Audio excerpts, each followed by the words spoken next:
This is the Detroit Sports Podcast Network.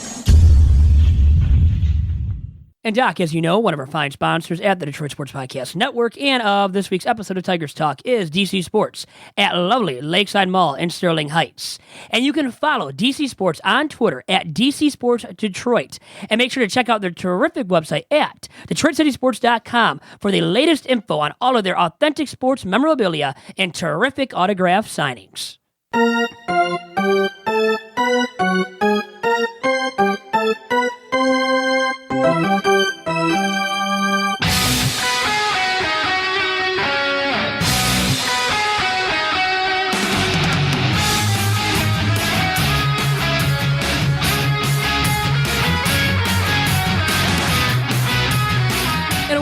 Welcome to the latest, the freshest edition of Tigers Talk with Chirco and Company.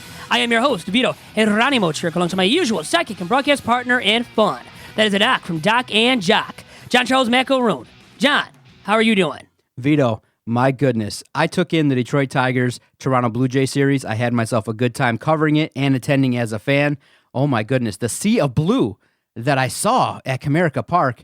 The Toronto fans are happy. They were excited. They just came to Comerica Park to celebrate their team. They wanted to wave to their players. The players loved the fans, and it was something unbelievable to see. And then, what's interesting is you're watching a game, and I had a good feeling going into Saturday's game. I said, okay, you know what? I got a couple beers in. I'm going to go as a fan, going to hang out with the wife, going to check out her work party. I said, 2 cold beers, lock of the day.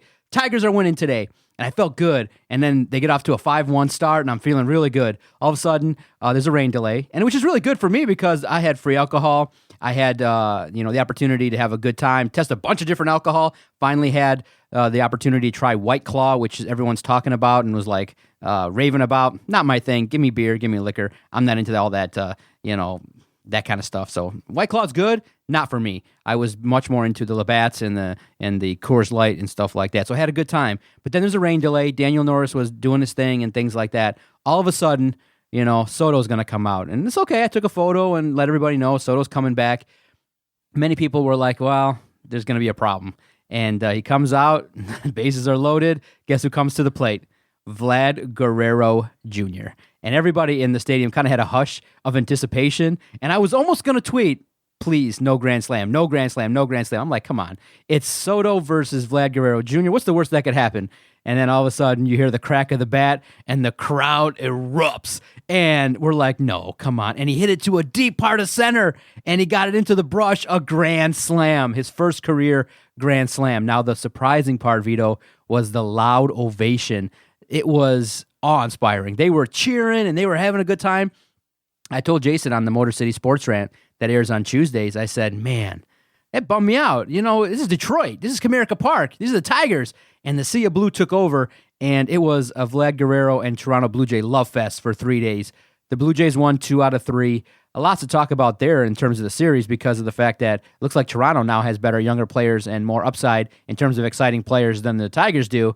But some news was made on Sunday when Nick Castellanos walked it off. That was a good experience. Nick Castellanos, obviously, coming back. The Tigers were deflated after Shane Greene gave up that 2-run homer to make it 3-3. Shane Greene hadn't pitched for a minute in terms of save opportunity. He's been in and out of games, but not in save opportunities. So he comes in the 9th inning and gives up a 2-run homer, and everyone's kind of deflated, and everyone in the press box was kind of surprised and was like, oh, no, because of the fact that we're talking about trade value and we're talking about the fact that Shane Greene has to perform, at least to get a win at home. We're all like, come on, it's, we've barely seen any victories, you and I, covering the Tigers. In essence, we're basically going to see other teams. We're going to see the Tigers, but we're going to watch other situations. And Nick Castellanos comes out after the game. What should have been a happy moment, he comes out and is making news left and right, really just speaking his mind freely, kind of like you do on this podcast. And he's like, I don't care if I get traded. And he was, obviously, he said, look, I can't focus on what I can't control, was his reasoning. But in essence, what he's saying was, look, if I'm traded, that's what it is. I don't care. And he then also made news regarding the ballpark where he discussed Comerica Park and said this ballpark's a joke. So he's now more willing to speak his mind on things. And at this point in time, it's evident to you and I, right, Vito, that Nick Castellanos is a guy that's ready to be out of here. He wants out bad, and I think he has all season long. He has viewed himself as a lame duck guy with his contract expiring at the end of this season, and because of that, I don't think he's wanted to be here in Motown for a very long time now.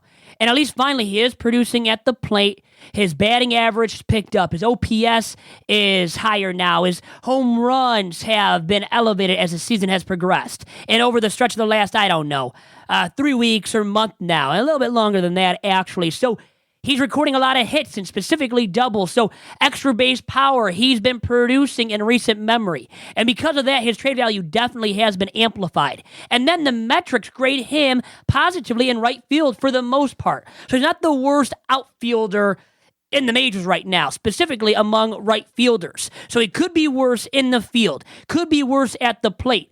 And luckily for the Tigers' sake, he has improved both, because when this season started, his defense looked shoddy. It looked like he wasn't going to pick up things with the glove in right field. Also, it looked like that he was a guy that wasn't going to produce up to par this season, as he wasn't for a large portion of the first half of the 2019 campaign. Once again, over the last month or so, he has picked it up at the plate, and I think has tremendously increased his trade value to the extent where there's definitely, I think, enough interest from American League ball clubs to make a move for Nick Castellanos. It's just, when I look at his trade value, I still think that some NL teams, at least half of them, Doc, view him as a liability in right field. And because of that, it doesn't limit his trade value. Whereas in the American League, obviously you have the designated hitter spot. So he can slide into that at least here and there to spell him, out in the outfield, which increases his value for American League clubs looking at dealing for him. So there is that with Nick C. And to sum it all up, I think he's positively affected his trade value over the course of the last month or so. Is it upon Al Avila to kind of not let this kind of get out of hand to this point? I mean, basically, Nick Castellanos has been asked, and some people will say, look, the media is asking him the same question over and over and over again. Naturally speaking, he's going to be annoyed. Do you care that he spoke in that manner? Because the people that will critique Nick will say, look, the Tigers are still trying to recruit free agents. They're still trying to rebuild. You still have a plethora of young guys. And if you start putting out toxic information and you're disgruntled, then it hurts the cause. It's like kind of, be professional is what I was kind of saying earlier in different podcasts, in that, you know what? Yeah, the Tigers have been upfront with you. They paid you a lot of money. They've told you, look, it's just not in the future for you here with the organization. Your check's still clear. You're still making well over $8 million this year. So why don't you just go out there, handle your business, and when you're asked that question, you can answer professionally, which would be, look, I'm a current Detroit Tiger. I would love to be here, but if that's not the case, then wherever I go is wherever I go. It's a different answer than I don't care, is kind of what I'm saying. And I think Al Avila, when you start to hear, especially, not the comment about being traded, because everyone knows it's probably going to happen, or at the end of the year, his time in Detroit will be over. But the comments about Comerica really make it so that he's talking about himself. He's saying, look, I can't get paid here because you're analyzing me in terms of, obviously his agents told him, look, they're telling you can't get the money because you don't have home run numbers. These are the numbers. And he's obviously saying, look, the reason why I can't compete with the others in terms of offensive production is not because of my skill set. It's because of the fact I play in a ballpark that inherently limits my opportunity to be successful. Where do you stand on that? Do you believe that Comerica Park is a joke and that we have to revisit the dimensions again in order to make it more hitter-friendly? Look, Vlad Guerrero, he got into one. He didn't seem to have a problem. Opponents of the Tigers this year, they don't seem to have a problem. Anybody that faces Ryan Carpenter doesn't seem to have a problem in terms of elevating the ball and getting some key hits. I just don't see it as a problem because remember, Vito, we've talked about the Tigers when Miguel Cabrera, when Victor Martinez was on the team, when they had Prince Fielder. Obviously, left-handers have an advantage, but you can hit home runs in that ballpark, not to the same degree as other, parks that are more hitter-friendly, but I like Comerica Park. For me personally, I like going down there. I like to see the pitcher having a little bit of an advantage because of the fact that, hey, if every ball that is hit is likely going to go out, the Tigers might struggle for a long, long time. I think the pitchers have an advantage at Comerica Park, and let's take advantage, especially when, hey, ding, ding, you got a bunch of pitchers that have talent. Make it a pitchers-friendly ballpark. I'm okay with that. Nick Castellanos has a right to say what he did, but does he sound like a crybaby and entitled at the same time? He sure does. I mean, God, if you didn't think he was entitled and was a crybaby before, complaining to the media as he has in the past, but now with these most recent comments on Sunday after the game in which he hit a walk-off home run. By the way, his first ever walk-off hit. Could you believe that stat? I couldn't believe it about Nick. So you would have thought at least a walk-off single or something in the past, but no, none of that in the past. Now, I will say this too, him criticizing the outfield dimensions at Comerica Park. Well, he already has 1 foot or a foot and a half out the door. He knows he's a lame duck. He knows he's being dealt. So why should he care or give any kind of care to the fact that maybe his comments hurt the Tigers in free agency, in recruiting other guys to play for the Tigers in the future? Why should he care when he's not a Tiger for life? He knows he's not. He's being traded, or at the very least, his contract is expiring at the end of the season, and there's no way the Tigers and him are coming to an agreement to extend him into the long term. So he is a guy that is leaving this ball club in the very near future, and I think he will be dealt before the July 31 trade deadline. Do you think he's going to spout off again? Do you think he talks more about his time in Detroit, the fans, the media? Do you think he's going to go full rogue, or is he going to kind of maybe look at this and go, oh man, everything that I say is potentially going to be used against me. I got to slow it down. Or do you think the organization will talk to him and say, hey, relax a little bit in terms of what you're saying? It's unprofessional. Maybe do you think Gardenhire, should he discuss with Nick regarding his comments about the ballpark and his trade situation? Maybe kind of a reiteration like, look, we understand your situation. We know it's tough, but here's the message you got to send when you're asked this question. Well, maybe Ron Gardenhire quits before Nick C gets traded because suddenly it looks like Ron Gardenhire isn't happy. He did say, I know he uttered these comments about a week and a half ago, that this has been the toughest season for him as a big league skipper. Think about it. This has really grinded on him, I think, gotten to him. Tigers just got to 30 wins, guys, through 95 games on Sunday with that W that you saw firsthand, Doc. That's some bad baseball that Ron Gardenhire has witnessed over the last year and a half now. And his defense, if he wanted to quit at the end of this season, and I know that wasn't even the question about Ron Gardenhire, but I say, why not, Gardy? What do you have? I mean, you still, I think, make the money from next season that he's owed as part of his 3-year contract. He's still making that money next year, even if he retires. So I kind of get it for Ron Gardenhire if he thinks, hey, at the end of the season, he hangs it up. Listen, I think you're mistaken. If you get fired, you still get your money. If you quit, I think it's I don't know how they do it. I wonder how they do it. Now we need an agent. Can we get an agent on the line right now? I think if he retires, he lets go of the salary. Well, maybe at this point with the Tigers, well, the state of their ball club, it's worth it because he's made a lot of money anyways in his past. A lot of people are talking about it. Older reporters, retired reporters, other podcasters are saying, look, it's kind of being discussed. Maybe Ron Gardenhire, the losing will take a toll. And the question has to be asked. It's fair. What's the purpose of Ron Gardenhire being here at this point in time? It doesn't seem like the players are really going out there rah-rah. It's not like there's a bunch of players that are going to potentially get a whole heck of a lot better. The talent's just not there for the organization. When Ron Gardenhire took this job, we all said basically there was going to be not a lot of success. What's going to be the purpose? And then when you project to next year, it's going to be that much worse. Can a manager, like he's saying, he's staying up till 3 o'clock staring at the wall, wondering about what's going on and things like that. Next year could potentially be a whole heck of a lot worse. Do you potentially see him walking away at the end of the season? Or do you say, you know what, he'll be someone that honors his commitment, he'll do the 3 years and just happily walk away because of the fact that this is just going to be really, really tough because we're really at the forefront of the beginning of a rebuild that it's going to take quite a bit of time, Vito. It's going to take a long, long time. I don't see no real upside, in essence, when you look at Ron Gardenhire being the manager. For him, I don't see it because there's a lot of bad baseball. A lot of the guys are making crazy mistakes. For the first time ever, Vito, I've never seen this before in professional sports baseball. All right? You know when a pitcher strikes out the batter, right? Usually the catcher will stand up and throw the ball to third base. I think it was Hicks. He stood up, fired the ball over the third baseman's head into the outfield. And the whole crowd was like that Bronx cheer kind of thing. Like, oh, I think they were half laughing, going like, I've never seen that before in my life. He literally overthrew the third baseman on the strikeout throw. I was like, I've never seen that before. It's befuddling a little bit, and it's a challenge because it's not Ron Gardenhire's fault. He's got like 4 guys that are utility guys all in the field playing every single day. It's the lineup is super tough to really get behind. And if you're Ron Gardenhire, I would walk away after this year. Just walk away free and clear. You know what? You got your couple $1 million. You got another managerial stint. This is not the place where you want to spend another year. It's going to be a nightmare next year. And it could be worse too because now the crowds basically have stayed away.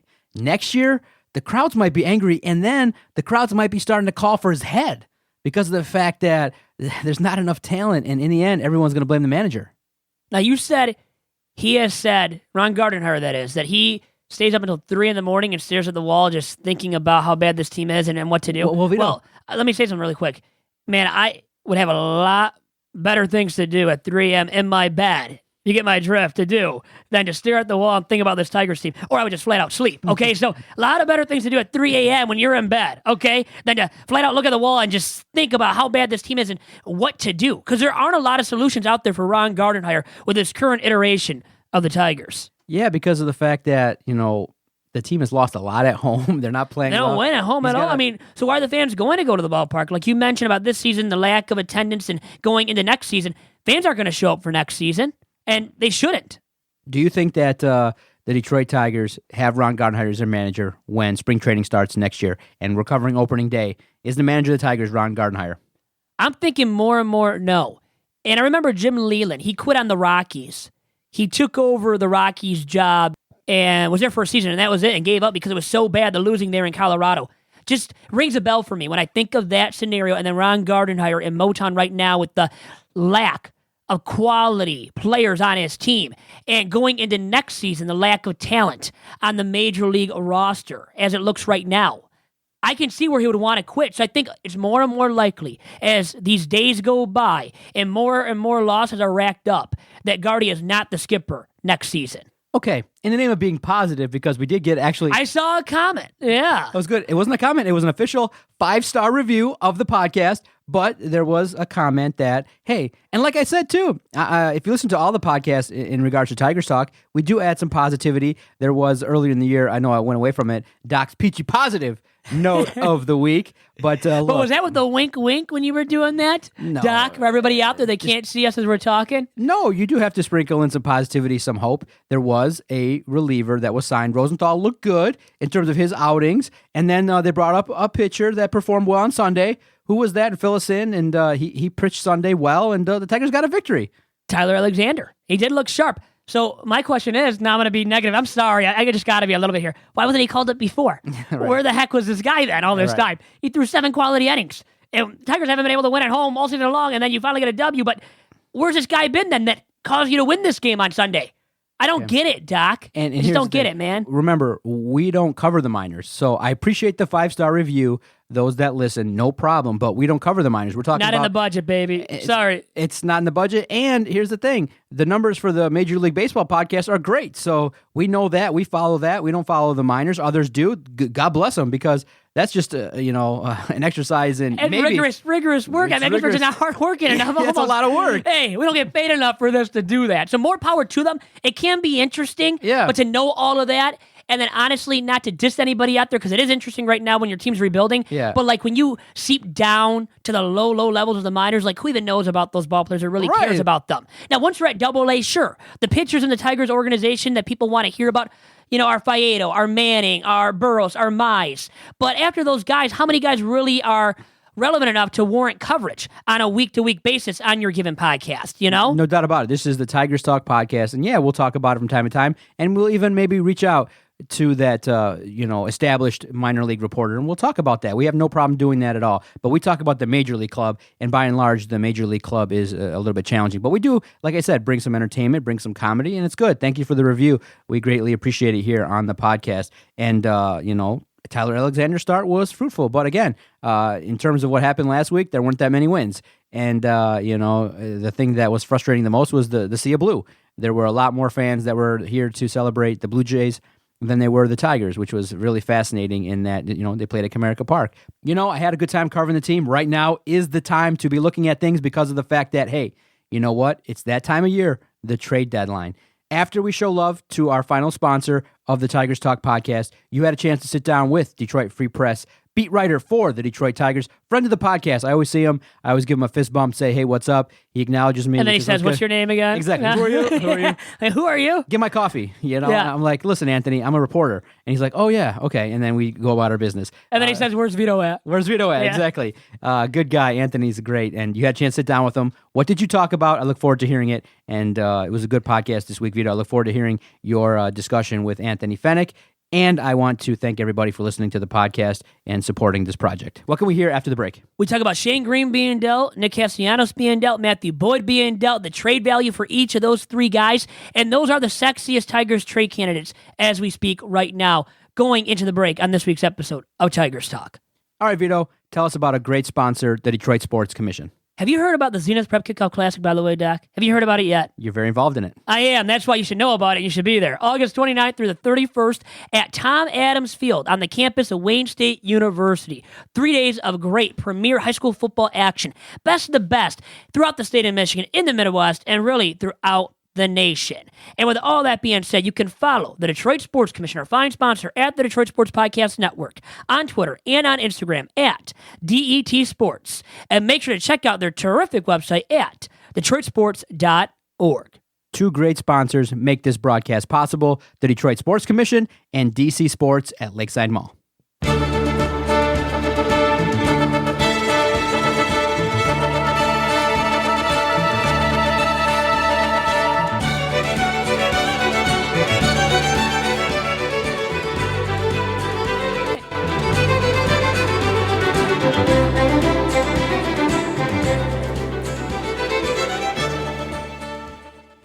Here with me to talk about the trade deadline chat regarding the Detroit Tigers is Detroit Tigers beat writer Anthony Fenech. Anthony, how are you doing? Vito, good. I'd like to see Marcus Stroman get a couple outs. I need him in a clutch spot in fantasy, but other than that, good. Everything going well outside of that. Well, good to hear. Yeah. Well, for the Tigers these days, not so good on the playing field at least. But the most interesting thing with the Tigers right now, with that being said, is really the trade deadline chatter once again. And their three big names are Shane Greene, Nick Castellanos, and Matthew Boyd. First of Shane Greene. Now, you had reported that the Dodgers are showing interest in the Tigers closer. What's the latest on that front, Anthony? Well, I think that a lot of these teams right now, the contenders, the Dodgers of the world, the Brewers, they pretty much name a contender, and I think that they're all casting wide nets for relief pitching. I don't think that Greene is going to be very high on these lists, and I think that's what pretty much it comes down to, is that all these teams are casting really wide nets, and Greene likely is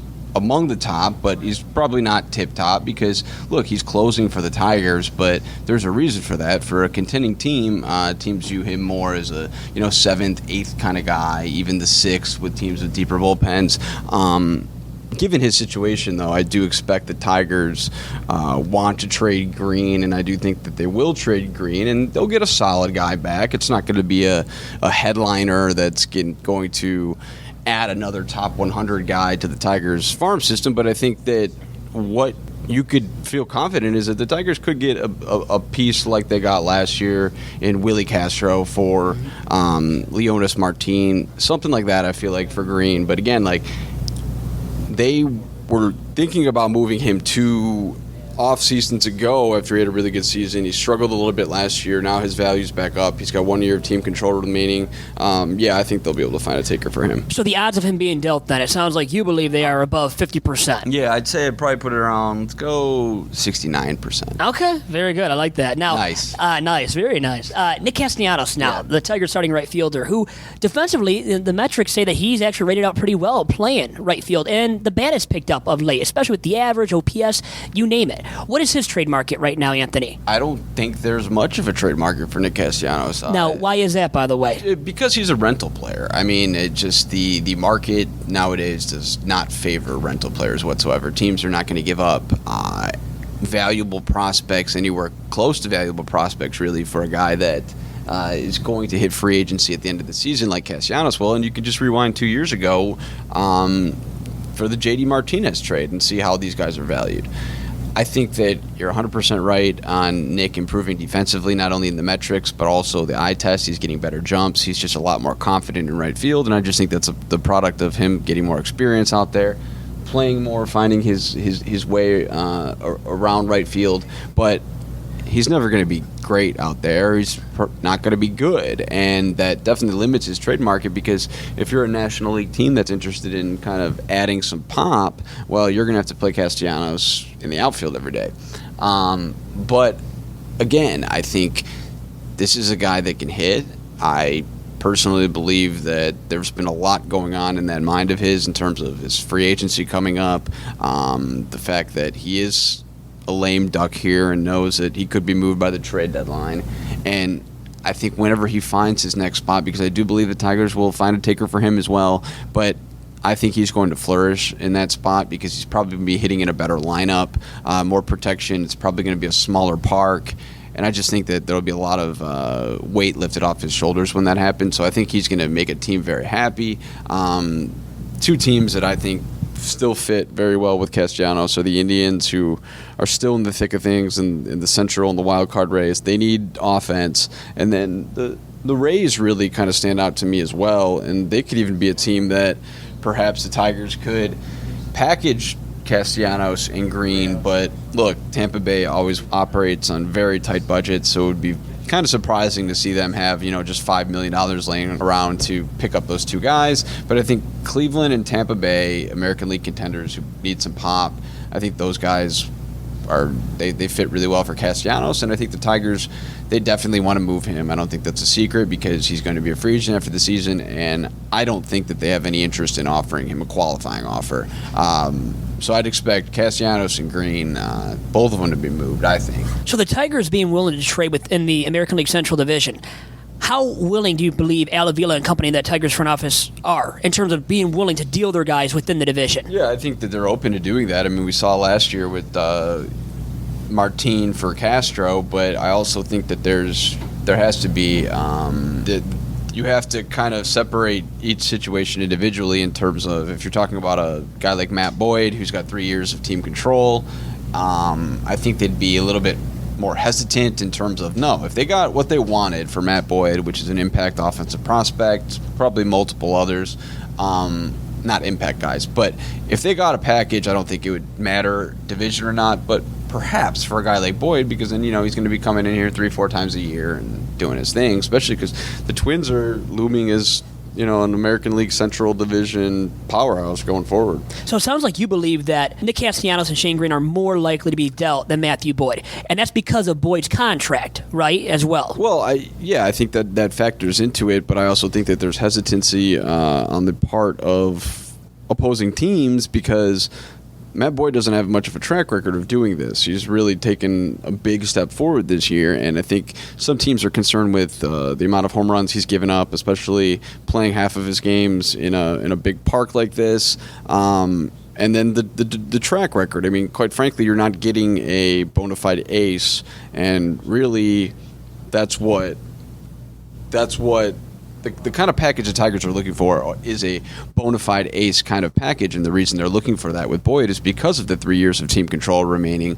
That's very valuable, but it seems unlikely that a team's going to step up and give them what they want in that regard, which isn't the worst thing in the world because, again, they passed on trading Michael Fulmer, which in hindsight was a bad move, but Michael Fulmer isn't Matt Boyd. Boyd's, he's smooth. There's no real injury concerns there, even though there's always injury concerns with pitchers, but he stayed healthy, and they'll have another opportunity to deal him in the offseason or the trade deadline or next on. So they have time with Boyd. From what I've been hearing, I don't think that a team's going to step up and make that kind of offer for him. So the Tigers are willing to take less for Castellanos and Greene. They're expecting a big haul in return for Matthew Boyd, which decreases his trade market in so many words as well. And with that being said, Anthony, what are the trade suitors out there right now for Boyd that you've heard about? I'd say Boyd, you kind of just look at any contending team with the need at starting pitching, and I think it starts with teams like the Yankees need a starter, the Astros need a starter, Twins, Braves, and there's another team that I'm losing track of, Phillies. Those are all teams that have been in touch with the Tigers about Boyd, but again, there's a difference between being in touch with a team and scouts. Look, a lot of these front offices, everybody gets really excited when scouts are watching guys at the deadline, but for these front offices, the majority of that work is already done. They already know who they're going to trade this player for or who they would be willing to trade this player for. So, yeah, I think that all those teams have logical interest in Boyd. But, again, it's a big price to pay. And I don't know if Boyd, for what he's done in his career, I know he's had a great season. I don't know if he inspires the kind of impact that teams want when trading these valuable young prospects. How much do the strikeouts for Boyd affect his and positively affect his trade value? Oh, I think it helps a lot. He's striking out a bunch of guys, and it shows an uptick in his stuff. I know that there are some concerns out there that he hasn't thrown his changeup as much as he did last year. His sliders obviously gotten better. His fastball's got more life on it, and I just think he's matured as a pitcher. I think he knows how to pitch. He knows how to read swings. I think he's a pretty darn good pitcher. I mean, the scouting community kind of pegs him as a number 4 kind of guy. I think that's a little bit. Light. I think that this is. I wouldn't have many concerns in trading for Matt Boyd, but I guess personally I would have concerns with giving a boatload up for him. Now, Evan Woodbury from MLive.com, a fellow Tigers beat writer, brought up this interesting idea of trading Castellanos and Boyd to the Cleveland Indians for Trevor Bauer, and then flipping Bauer to a team like the Astros for a top prospect like Kyle Tucker. What have you heard about that feasibility, and just what do you think of that idea on the surface, Anthony? I think it's a interesting idea by Evan, but I don't think that the Indians are going to be selling before the trade deadline with where they're at. So I don't think that they're really in a rush to trade Bauer, who's very, very good. And I think when we're talking about Boyd, Bauer, these guys, well, Bauer's on a different level, you know. I think it makes sense if you want to get a guy like Kyle Tucker, if you want Kyle Tucker that badly. But I guess my question would be, couldn't the Tigers, if they really wanted to, just go get Tucker themselves? But I guess in Evans' scenario there, they couldn't get Tucker unless they acquired Boyd. Either way, I don't think the Indians would do the whole Castellanos and Greene for Bauer thing. Now, I'll leave you with this. The Tigers' starting pitcher tonight is Jordan Zimmerman, who you know yourself has mightily struggled all season long. He's making $24 million this season and then $25 million next season and the season after that. I had brought up the theory or idea of buying him out, which is going to be tough to do because of all the money that he's making. Is that feasible for the Tigers at all, buying him out moving forward? Anthony? I mean, look, you're not the only one with that opinion, and I think production-wise, yeah, I guess it's feasible because you might be able to get better production out of other players at this point, but I just don't think I think there's a very, very little chance of that happening, just given where the Tigers are at. You know, Zimmerman appears to be struggling a little bit again tonight, and let's not dismiss the possibility that this could get worse or there could be an injury. So you could always, there's always a possibility of that. I just think that if they got a guy, no matter what his numbers are, if he's going to come in here and they can count on him, give them like 100, 120 innings, and I don't even know if Zimmerman's going to reach that this year because he was out for 2 months, I think they'll take that given the situation their organization's had starting pitching-wise. It's not going to be pretty, but he's going to go out there every 5th day, and I think that does have some value in it. There's a faction of the fan base that's clamoring for these younger guys, but the Tigers aren't going to bring these guys up until they're ready and just let them draw out in the major leagues. And I think that's the role that Zimmerman's filling right now. He's just basically eating innings. Now, I lied to you that was the last question. Okay, so here's one final question, I promise you. No, it's As fine. the July 31 trade deadline nears, what's one surprising move the Tigers could make outside of dealing Castellanos, Greene, or Matthew Boyd? Making you think a little bit here now, Anthony. I guess the two things that come to mind or the one thing that comes to mind, and it probably includes a few players, is if a team is looking for lefty relief help. And maybe I know that there was a team that mentioned to me maybe there are guys in here to see Daniel Norris tomorrow, looking at him in relief. Maybe. I don't see how a guy like Norris pitching in relief, which is he's pitched in relief before, but it's not necessarily his, calling card, right? In so many words. It's not his normal role. Yeah. I don't know how that would really improve a contender's chances. But another guy, Blaine Hardy's filled a lot of hats, and I know that the Athletics were interested in him last offseason. Nothing really materialized, but you never know if a team gets an injury down the stretch. Norris, Hardy, lefty relief. I know that there was some talk about Joe Jimenez earlier in the year, but he's really struggled as of late. That can't help his value, so I don't really see something in there. But if there's anything surprising for me, it would be, A, I'd be surprised if they traded Boyd, and B, a surprise thing could be one of the other relievers. I think Anthony Fenech from the Detroit Free Press could enhance a contender's odds of winning. I'll just leave it at that, Anthony. Well, for look, you. I haven't kept up my throwing program from fantasy camp, but I'd have to imagine since I'm feeling so fresh, I could at least hit like 75 or 76. And, you know, like, let's say it's the Cubs and the Brewers and they're going for the, you know, the NL Central. What if Joe Madden brought me out from the bullpen and I'm just up there throwing 76? They wouldn't know how to react to that because nobody is throwing with that low of speed besides your Anthony Fenech, I guess, huh? Especially when I strike out Christian Yelich and then he's walking to first base and I have to go there and interview him. Like, okay, what did you think of that? Right after that, be like, what? But yeah, let's. I might tweet something out about that. Let's get me on a contending team. See how I do. You can pull it off, Anthony. And with that being said, thanks for all the time, man. No, Great stuff as usual. Man, I liked it. I'm sitting here and I'm sweating out this Stroman start, but I'd rather be talking to you than writing words about the latest Tigers. These loss. Tigers and what's going on here. And that is this segment with Anthony Fenech on Tigers Talk for this week. Anthony, great stuff once again. Keep up the good work, man. Thank you very much. Solid interview, Vito. I really enjoyed it. A lot of good insight from friend of the podcast, Anthony Fenech. You can read his work at the Detroit Free Press. You can follow Vito on Twitter at Vito Jerome.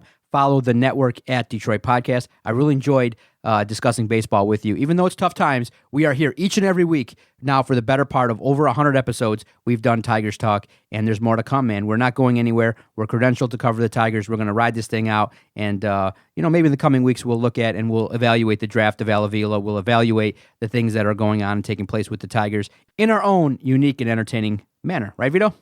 Really quick, too, can I make one resolution for the Tigers here? What I would do if I was Avila and company? I would call up Jake Rogers. Okay, let me just say that to end this week's episode of Tigers Talk. Now, the guy hasn't hit that great at Triple-A Toledo, hitting .212.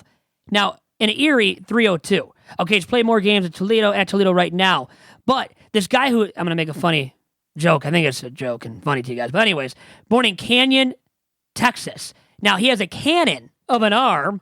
Okay, so this guy, no, honestly, defensively, has all the attributes to be a big league catcher already.